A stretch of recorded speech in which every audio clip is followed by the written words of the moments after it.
नमस्कार दोस्तों, स्वागत है आपका अपना ही यूट्यूब चैनल टुडे एग्जाम पर। दोस्तों, जैसा कि आज है आपका 3 अगस्त 2023 और आज जो है CHSL का एग्जाम था। फर्स्ट शिफ्ट के एग्जाम समाप्त हो गए हैं। फर्स्ट शिफ्ट के एग्जाम में जीके और इंग्लिश के सेक्शन से जो भी प्रश्न पूछे गए सभी 100% ओरिजिनल प्रश्नों को लेकर के आ गया हूं। दोस्तों, जैसा कि आप जानते हैं, मैं ओरिजिनल प्रश्नों के साथ साथ आपको एक्स्ट्रा फैक्ट भी दूंगा जो आने वाले किसी भी एग्जाम के लिए जो है हूबहू आपको एग्जाम हॉल में देखने को मिलेगी और मिलती आ रही है। तो चलिए दोस्तों, शुरू कर लेते हैं आज का ये वीडियो। पहला जो एक प्रश्न देखने को मिला, इंडियन नेशनल कांग्रेस की स्थापना कब हुई थी? भैया 1885 में हुआ था। किसके समय हुआ था भाई? तो लॉर्ड डफरिन के समय हुआ था। ये संस्थापक में कौन थे?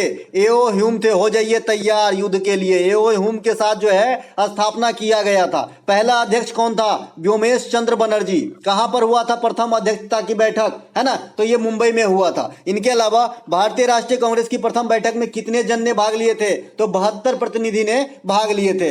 इनके अलावा कांग्रेस के सेकेंड अधिवेशन यानी 1886 की अध्यक्षता कौन किए थे? दादा भाई नौरोजी किए थे। दादा भाई नौरोजी को क्या कहते हैं? ग्रैंड ओल्ड मैन कहते हैं, यानी भारत का वयोवृद्ध पुरुष कहते हैं। दादा भाई नौरोजी क्या हैं? कांग्रेस में प्रथम पारसी अध्यक्ष हैं। दादा भाई नौरोजी क्या हैं? राष्ट्रीय आय का अनुमान लगाने वाले प्रथम व्यक्ति हैं। दादा भाई नौरोजी क्या हैं? ब्रिटिश संसद के लिए सिलेक्ट होने वाले प्रथम व्यक्ति हैं। तो ये सब दादा भाई नौरोजी की खासियत है। इनके अलावा 1887 यानी थर्ड अधिवेशन की अध्यक्षता कौन करते हैं? बदरुद्दीन तैयब जी।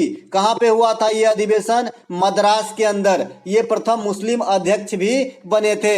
इनके अलावा कांग्रेस में फूट कब पड़ा था? ये एक था, फिर बीच से क्रैक आ गया, टूट गया, तो ये बन गया गरम दल और ये बन गया नरम दल, है ना। तो ये कब हुआ? ये हुआ जी 1907 में। और ये जगह कौन सा था? तो सूरत। अध्यक्षता कौन कर रहे थे? रास बिहारी घोष कर रहे थे। ठीक है, तो ये सब बात ध्यान रखेंगे। गरम दल और नरम दल का बंटवारा सूरत अधिवेशन। स्वराज शब्द का प्रयोग 1906 कोलकाता अधिवेशन। कौन थे? नौरोजी साहब, अभी अभी जिनका व्याख्यान किया दादा भाई नौरोजी। इनके अलावा पूर्ण स्वराज की मांग 1929। कहां पर? लाहौर में, है ना। अध्यक्षता JL नेहरू, है ना। तो ये बात भी ध्यान रखेंगे।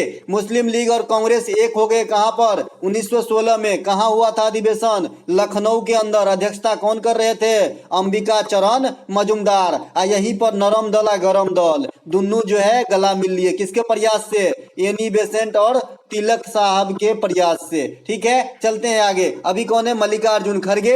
आजादी के समय कांग्रेस के अध्यक्ष कौन थे? JV कृपलानी। महात्मा गांधी एक बार अध्यक्षता संभाले थे 1924 बेलगांव में। कांग्रेस की प्रथम महिला अध्यक्ष 1917 में एनी बेसेंट जी बनी थी। तो ये थे जी कांग्रेस की डिस्क्रिप्शन, है ना। इनके अलावा ई शक्ति योजना किसके द्वारा शुरू किया गया या फिर किससे संबंधित है? ये दोनों में से एक लैंग्वेज से रिलेट करके ई शक्ति से आपका प्रश्न आया है। तो ई शक्ति जो है ये नाबार्ड के द्वारा 2017 में चालू किया गया स्कीम है। ठीक है, जैसे नाबार्ड में भी कई अंग होते हैं भाई। जैसे आपने नीति आयोग का नाम सुना होगा, तो नीति आयोग तो ओवरऑल संस्था है, लेकिन उनके अंदर भी डिपार्टमेंट बटे हैं कि तुम गरीबी रेखा का आकलन करोगे, तुम डाटा कलेक्ट करोगे, है ना। वैसे भी तो उनका एक जो टास्क फोर्स है, जैसे आपने सुना होगा नीति आयोग के, वैसे ही जो आपका नाबार्ड है इनके भी ब्रांचेस हैं। तो इनमें एक ब्रांच का नाम है ना, एक ब्रांच का नाम है मैक्रो क्रेडिट और इनोवेशन, है ना। तो ये विभाग के द्वारा जो है आपका ई शक्ति योजना को 2017 में जो है लॉन्च किया गया था। और ये योजना गांव घर में जो ग्रुप होती है जिसमें महिलाएं पैसा वगैरह जमा करती है, जिसे स्वयं सहायता समूह कहते हैं, इसमें जो आपका मतलब पारदर्शिता है, डिजिटलीकरण है, इसके रिगार्ड में जो है ये योजना को शुरू किया गया था। ठीक है, जैसे आपने गांव के नुक्कड़ पे देखे होंगे लक्ष्मी स्वयं सहायता समूह, है ना, जानकी स्वयं सहायता समूह, है ना। जो आपका एरिया कोऑर्डिनेटर की भी इसमें जॉब होती है। हमारे गांव के 1-2 हैं लोग इनमें। इनके अलावा ये जो नाबार्ड की स्थापना है ये 12 जुलाई 1982 को हुआ था। ये पहले से बताते आ रहा हूं क्योंकि इससे क्वेश्चन आता है। और नाबार्ड का अपने आप में फुल फॉर्म भी आता है जो मैं आपको पहले बता रखा है। नाबार्ड किस समिति की अनुशंसा पे स्थापित कराए गए थे? तो शिवरमन समिति की अनुशंसा पे जो है स्थापित कराए गए थे। और ये कृषि सेक्टर की वित्तीय सेवा मुहैया कराने वाली सबसे बड़ी संस्था है। तो ये बात भी ध्यान रखेंगे। इनका हेड क्वार्टर मुंबई में है और इनके वर्तमान अध्यक्ष साजी महाराज हैं। इनके अलावा अवंती साम्राज्य की राजधानी कहाँ थी? देखिए, जो महाजनपद है ये भले ही एक आध दिन स्किप कर दे, लेकिन महाजनपद से क्वेश्चन आ रहा है और ये फ्री के गोलगप्पे हैं आपके लिए भाई। 16 महाजनपद 16 राजधानी तो आप याद कर ही सकते हो ना। और वैसे भी जो पुराने नाम है ना उनके हम आधुनिक नाम अच्छे से जानते हैं भाई, जैसे गिरी ब्रिज आजकल राजगिरी है ना, जैसे मगध आजकल पटना वाला एरिया, जैसे आप जो मान लीजिए कोई बहुत सारे ऐसे हैं जिसे आप जानते हैं जी आजकल, है ना। कोई मतलब ये नहीं है कि नहीं जानते हैं, पाटलिपुत्रा, ये सब जो पहले जो नाम हुआ करते हैं ना आज आराम से हम जानते हैं, है ना। तो भैया ये जरूर याद कर लें, अवंती साम्राज्य की जो राजधानी थी आपका उज्जैनी थी। अवंती मध्य प्रदेश में स्थित एक महाजनपद था और आज भी उज्जैन में महाकालेश्वर है, तो उज्जैन भी तो मध्य प्रदेश में है, तो जानने में क्या फर्क है भाई। श्रावस्ती जो है ये उत्तर प्रदेश का है और उस समय कोसल जनपद की राजधानी हुआ करता था। यहाँ के एक राजा थे प्रसेनजीत, उन्हीं के समय जो है उंगलीमाल डाकू जो है आया था और गौतम बुद्ध जो है अपने चरम सीमा पे मतलब ज्ञान प्रसारण में पहुंचे थे। ठीक है, अंग की राजधानी चंपा थी और मगध की राजधानी गिरिब्रिज यानी राजगिरी थी, है ना। इनके अलावा ये जो मैंने आपको बता रखा है कि एक ऐसा निकाय है जो 16 महाजनपद के बारे में बताता है, तो ये भी आपके एग्जाम में आता है। इनका नाम है अंगुत्तर निकाय। अंगुत्तर निकाय जो है इस ग्रंथ में आपको 16 महाजनपद के बारे में डिटेल से सॉल्यूशन मिलेगी। साक्षी मलिक कुश्ती किलोग्राम का भार वर्ग क्या है? देखिए, जो कुश्ती जो खेल होता है इंटरनेशनल लेवल पे, इसकी अपनी अपनी रैंक बटी होती है, कैडर, कि आप 49 केजी वाला करेंगे कि 52 केजी वाला, 58, 62 और भी है ना। तो भैया जो साक्षी मलिक है, अब ये क्वेश्चन पूरी तरीके से क्लियर नहीं है, नोट क्लियर क्वेश्चन भैया। मैं बता दूं कि ये 100% आया तो था, लेकिन ये भी आया था कि इसके भार वर्ग क्या है। लेकिन मैं आपको बता दूं कि ये क्वेश्चन ऐसे पूछा गया होगा कि साक्षी मलिक आज तक किस वर्ग में कुश्ती नहीं की, ऐसा क्वेश्चन होगा। आप लोग बताइएगा कि ये क्वेश्चन क्या था, है ना। तो साक्षी मलिक जो है 49 में की है,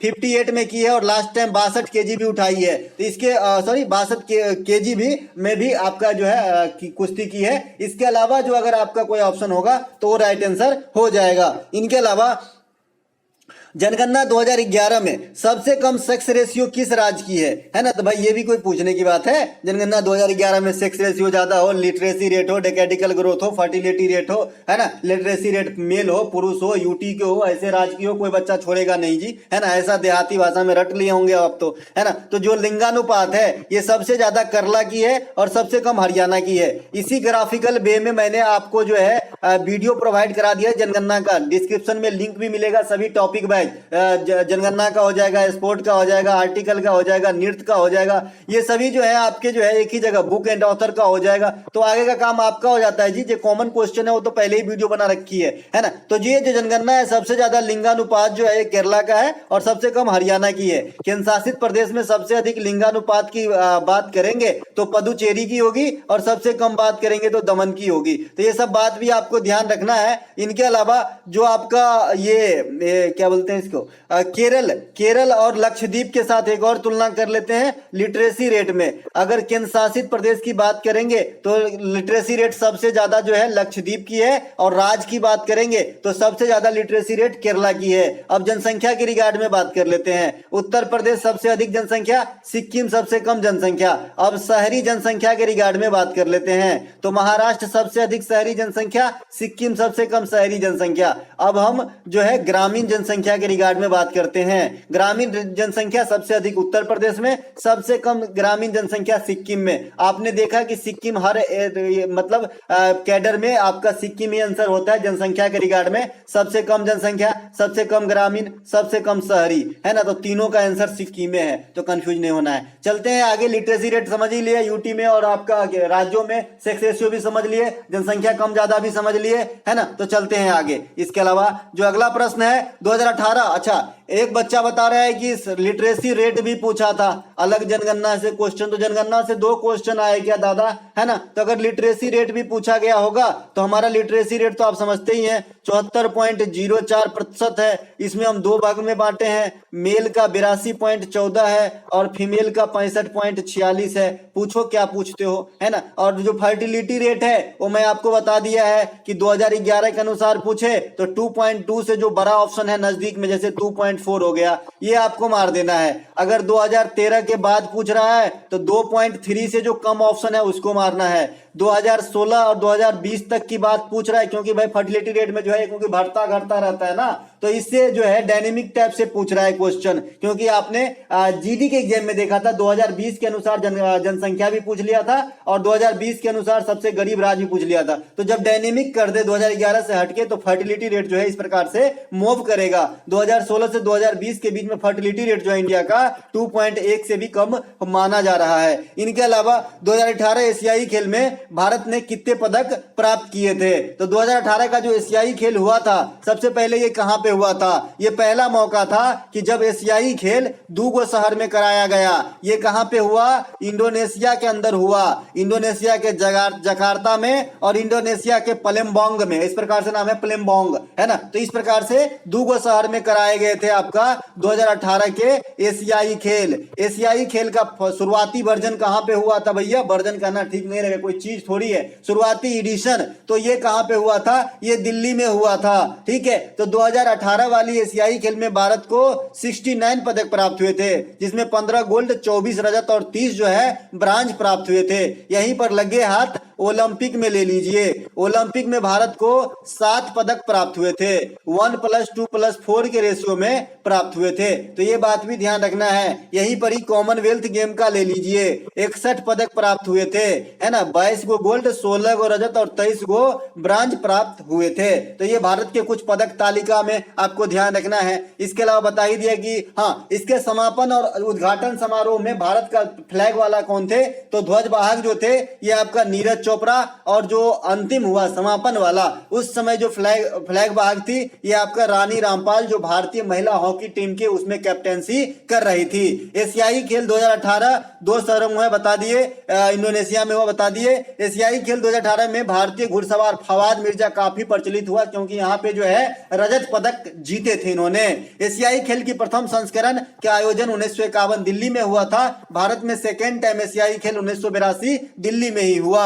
एक आपका आ गया है ऑल ईयर्स। ऑल ईयर्स जो है इसका मतलब क्या होता है? ईडियम। तो इसका मतलब होता है पूरे तत्परता के साथ कोई बात को सुनना, जैसे आप इस समय सुन रहे हो, ताकि जो है कुछ फायदा हो जाए, है ना। तो ये पूरे तत्परता से सुनना ऑल ईयर्स होते हैं, पूरी तरीके से कान लगा के सुनना, ठीक है। एक इवेश ड्रोपर का नाम आपने सुना होगा, इसका मतलब होता है क्या? टोहिया। टोहिया प्रवृत्ति के आदमी होता है ना, EVAS है ना। इस प्रकार से टोहिया जो होता है ना भाई, टोहिया मतलब किसी की जैसे कोई अंदर बात कर रहा है घर में तो उनके खिड़की में कान लगा देना, क्या बातें हो रही है, तो इसे टोहिया बोलते हैं, इवेश ड्रोपर, है ना। इसके अलावा ऑल ग्रीक। ऑल ग्रीक मतलब क्या होता है भाई? अनजान। अनजान, बेखबर, मैं तो अनजान था, तेरे वास्ते वाला गीत सुना होंगे आप, है ना। तो ऑल ग्रीक का मतलब अनजान। इनके अलावा ऑल एंड सैंड्री, इसका मतलब होता है सभी लोग। इसी प्रकार से आपका बैग एंड बैजेज एक आता है ना, बैग एंड बैजेज आता है, इसका मतलब क्या होता है? सभी बोरिया बिस्तर के साथ, है ना।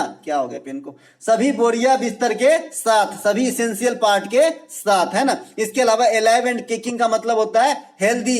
एक्टिव भी हो सकता है, हेल्दी हो सकता है। अरे भाई जो है हेल्दी रहेगा वही एक्टिव रहेगा, सिंपल सी बात है। तो एलाइव एंड किकिंग का सेम मीनिंग है। इनके अलावा T20 वर्ल्ड कप विजेता 2022 आया है, तो इंग्लैंड रहा है। उप विजेता कौन रहा? अपना पाकू रहा है, पाकिस्तान रहा है, ठीक है। T20 जो इस बार हुआ 22 वाला, पिछले साल हुआ था 22 वाला, राइट, वेरी नाइस। पिछले साल वाला पूछा गया, नहीं T20 2023 वाला पूछा गया है, 2023 वाला शायद पूछा गया, एक मिनट कंफर्म कर लूं, 22 वाला पूछा गया कि 23 वाला, एक सेकेंड। 2022 वाला ही आया है, 21 वाला नहीं है, मेरे को लगा 21 वाला आया था भैया, है ना। तो T20 वर्ल्ड कप 2022 के विजेता इंग्लैंड ही है, सही है अपने आप में। उप विजेता जो है पाकिस्तान है। इनके अलावा ICC अंडर 90 वर्ल्ड कप 2022 भी आ सकता है, तो विजेता भारत रहे थे, है ना, और उप विजेता यहाँ इंग्लैंड रहे थे। और ये वाला जो ICC अंडर 90 22 हुआ था, ये आपका वेस्ट इंडीज के अंदर हुआ था, तो ये बात भी ध्यान रखेंगे। और यश धूल इनके कप्तान थे, क्योंकि CGL में ये कप्तान ही पूछ दिया गया था कि T20 ICC under 90 world cup 2022 में भारतीय टीम का कैप्टन कौन था, तो यश धूल, ध्यान रखेंगे। और ये भारत का 5वां टाइटल था, तो ये बात भी ध्यान रखेंगे। ICC अंडर 90 महिला वर्ल्ड कप 2023 ये फर्स्ट डे खेल है, और फर्स्ट डे के विजेता भारत है। और मजा की बात कि यहां भी उप विजेता जो है इंग्लैंड ही है, ठीक है। इनके अलावा T20 महिला वर्ल्ड कप 2023 के विजेता ऑस्ट्रेलिया हैं, और उप विजेता जो हैं ये साउथ अफ्रीका हैं, ठीक है। तो ये बात भी ध्यान रखेंगे।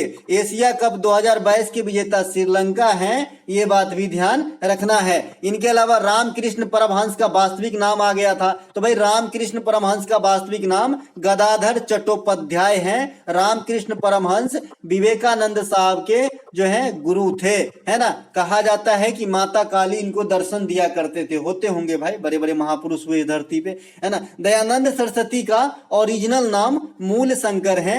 इन्होंने एक किताब लिखा जिनका नाम सत्यार्थ प्रकाश है। दयानंद सरस्वती वेदों की ओर लौटो का नारा दिए थे।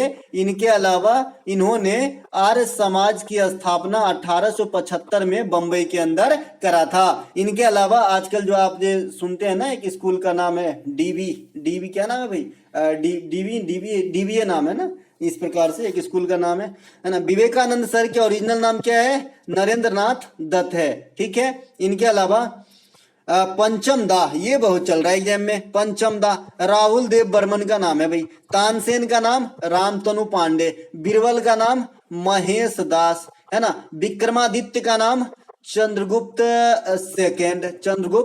सेकेंड।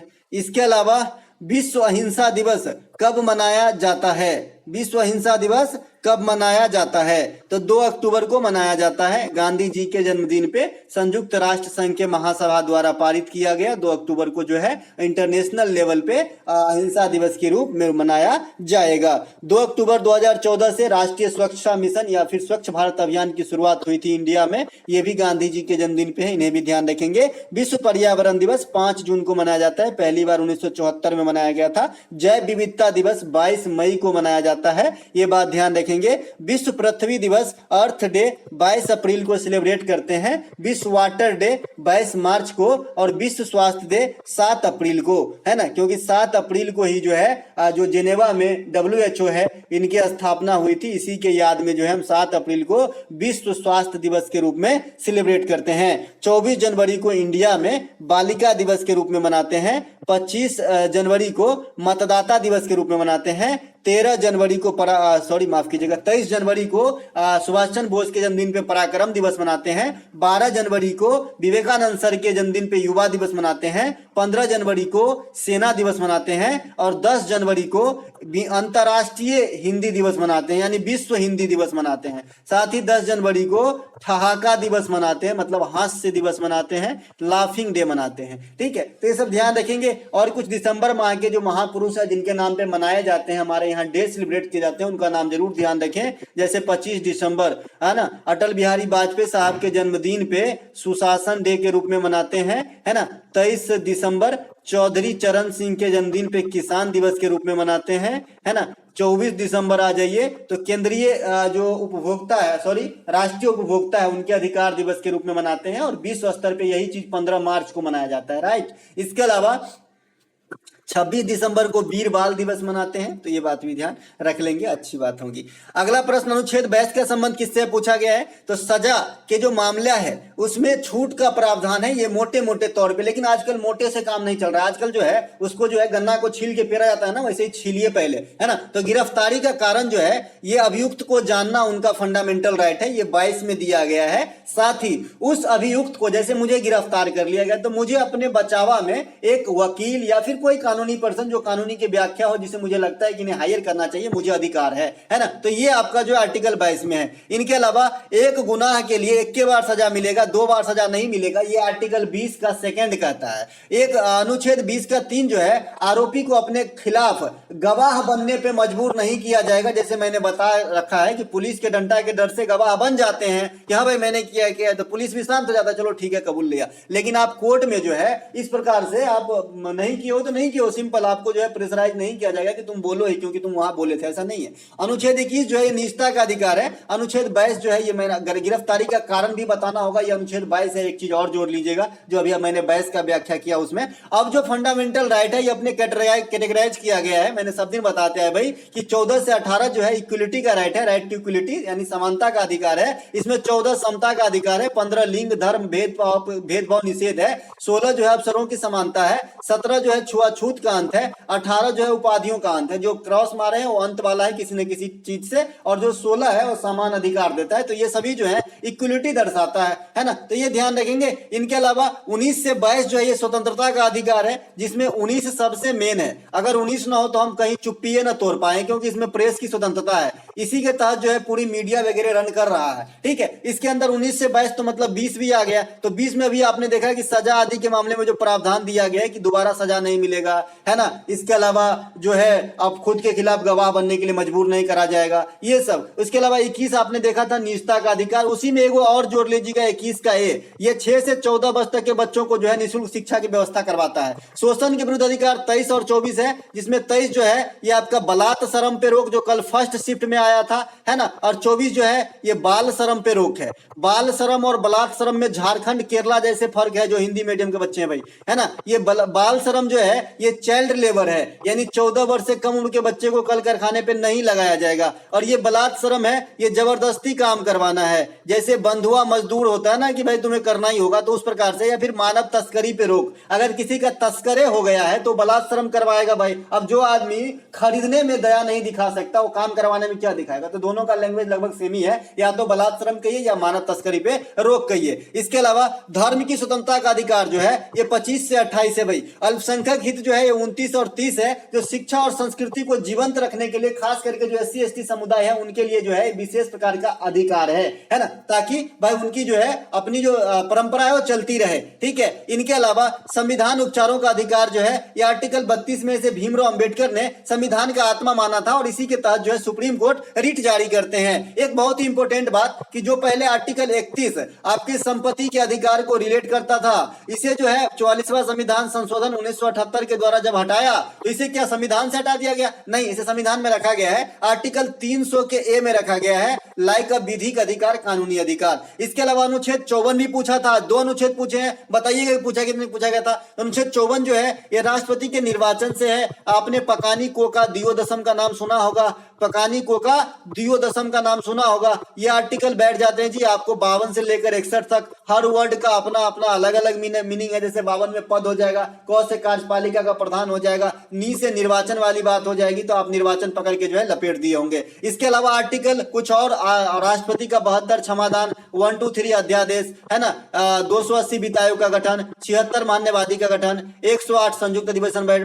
मतलब संयुक्त अधिवेशन को बुलाना। तो इस प्रकार से जो है राष्ट्रपति के कुछ अधिकार हैं। पंडित रविशंकर साहब का संबंध किससे पूछा गया है? सितार से, है ना। अन्य संतूर वादक कौन है भाई? राहुल शर्मा, भजन सुपारी। कल मैंने ये सारा फैक्ट दिया था, वही फैक्ट है जो है यहाँ पे रखा गया है, क्योंकि यहीं से क्वेश्चन आएंगे, आप देख लीजिए। असद अली खान, सादिक अली खान रुद्र बीना, ब्रजभूषण काबरा, विश्व मोहन भट्ट आपका गिटार, अमजद अली खान, अलाउद्दीन खान, विश्वजीत राय चौधरी, अली अकबर खान, बुद्धसेन दास गुप्ता सरोज, जाकिर हुसैन, अल्लाह रखा, फैयाज खान, लतीफ खान, किशन महाराज, अंबिका प्रसाद, विजय घाटे, सुखविंदर सिंह, ये सभी के सभी तबला प्ले करते हैं। अन्नपूर्णा देवी, सुरबहार, TH विनायक, घाटम, इसके अलावा तोताराम, पखावज, यू श्रीनिवास, मेंडोलिन। तो इनको ध्यान रखेंगे, इनकी तादाद कम है इसीलिए पूछे ज्यादा जाएंगे। और भी मैं बता दूं जो खिलाड़ियों में तादाद कम है उनका भी नाम जरूर रखेंगे। जैसे आपका पंकज आडवाणी, इंडिया का जो है पंकज आडवाणी, है ना, ये स्नूकर खेलते हैं, इन्हें भी ध्यान रखेंगे, बिलीवियर्स या स्नूकर। एक आपका नारायण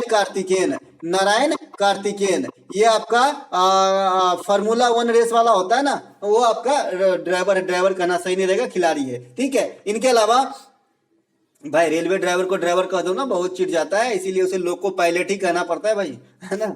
झूमर नृत्य किस राज्य से संबंधित है? तो ये झारखंड या छत्तीसगढ़ हो सकता है ऑप्शन में। मैंने आपको बता रखा है झूमर, ये जो है झारखंड में भी होते हैं, छत्तीसगढ़ में भी होते हैं। झारखंड में झूमर होते हैं, छौ होते हैं, छौ पे स्टार लगाइए। सरहुल होता है, रोहिणी भी होती है। तो ये सभी के सभी जो है झारखंड में होती है ना। थोड़ा रोहिणी पे देख लीजिएगा, रोहिणी होता है क्या झारखंड में? हाँ, रोहिणी भी होता है झारखंड में, कोई दिक्कत नहीं होता है। तो ये जो छौ है, ये छौ जो है 3 जगह होती है, पश्चिम बंगाल में और आपका ओडिशा के अंदर भी होता है छौ, है ना। इनके अलावा कर्मा सुआ, कर्मा, एक बार रोहिणी को जरा कंफर्म करना भैया, थोड़ा सा भूल रहे हम, है ना, रोहिणी को थोड़ा सा कंफर्म कीजिएगा।